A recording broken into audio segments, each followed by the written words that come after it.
नमस्कार दोस्तों, स्वागत है आपका मेरे YouTube चैनल K7H ज्ञान में। आज की कहानी डाकू अंगुलीमाल और महात्मा बुद्ध जी की है। बहुत पुरानी बात है। मगध राज्य में एक सोनापुर नाम का गांव था। उस गांव के लोग शाम होते ही अपने घरों में आ जाते थे और सुबह होने से पहले कोई भी घर के बाहर कदम भी नहीं रखता था। इसका कारण डाकू अंगुलीमाल था। डाकू अंगुलीमाल मगध के जंगलों की गुफा में रहता था। वह लोगों को लूटता था और जान से भी मार देता था। लोगों को डराने के लिए वह जिसे भी मारता उसकी एक उंगली काट लेता था और उन उंगलियों की माला बनाकर पहनता था। इसलिए उसका नाम अंगुलीमाल पड़ा। गांव के सभी लोग परेशान थे, कैसे इस डाकू के आतंक से छुटकारा मिले। एक दिन गौतम बुद्ध उस गांव में आए। गांव के लोग उनकी आवभक्त करने लगे। गौतम बुद्ध ने देखा कि गांव के लोगों में किसी बात को लेकर दहशत फैली है। नवनीत। तब गौतम बुद्ध ने गांव वालों से इसका कारण पूछा। ये सुनते ही गांव वालों ने अंगुलीमाल के आतंक का पूरा किस्सा उन्हें सुनाया। अगले ही दिन गौतम बुद्ध जंगल की तरफ निकल गए। गांव वालों ने उन्हें बहुत रोका पर वो नहीं माने। बुद्ध को आते देख अंगुलीमाल हाथों में तलवार लेकर खड़ा हो गया, पर बुद्ध उसकी गुफा के सामने से निकल गए। उन्होंने पलटकर भी नहीं देखा। अंगुलीमाल उनके पीछे दौड़ा, पर दिव्य प्रभाव के कारण वो बुद्ध को पकड़ नहीं पा रहा था।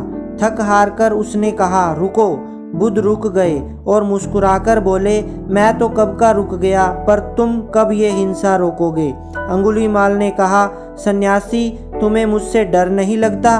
सारा मगध मुझसे डरता है। तुम्हारे पास जो भी माल है निकाल दो, वरना जान से हाथ धो बैठोगे। मैं इस राज्य का सबसे शक्तिशाली व्यक्ति हूँ।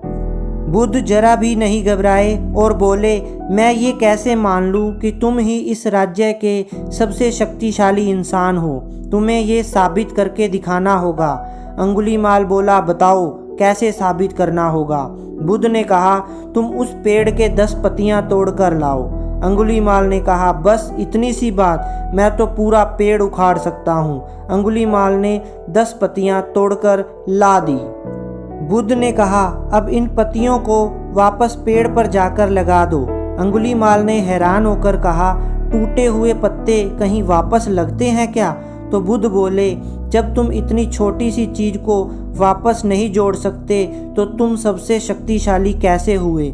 यदि तुम किसी चीज को जोड़ नहीं सकते तो कम से कम उसे तोड़ो मत। यदि किसी को जीवन नहीं दे सकते तो उसे मृत्यु देने का भी तुम्हें कोई अधिकार नहीं है।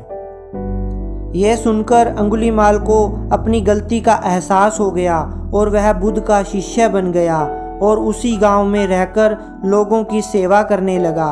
आगे चलकर यही अंगुलीमाल बहुत बड़ा सन्यासी बना और अहिंसा के नाम से प्रसिद्ध हुआ। सार, इस कहानी से हमें यह शिक्षा मिलती है कि कोई भी इंसान कितना ही बुरा क्यों ना हो, वह बदल सकता है। दोस्तों, अंगुलीमाल बुराई का एक प्रतीक है और हम सब में छोटे बड़े रूप में कोई ना कोई बुराई जरूर है।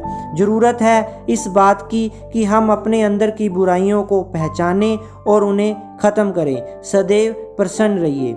दोस्तों, अगर मेरी वीडियो आपको अच्छी लगी हो तो प्लीज़ इसे लाइक, शेयर एंड सब्सक्राइब जरूर कर दें। थैंक यू दोस्तों।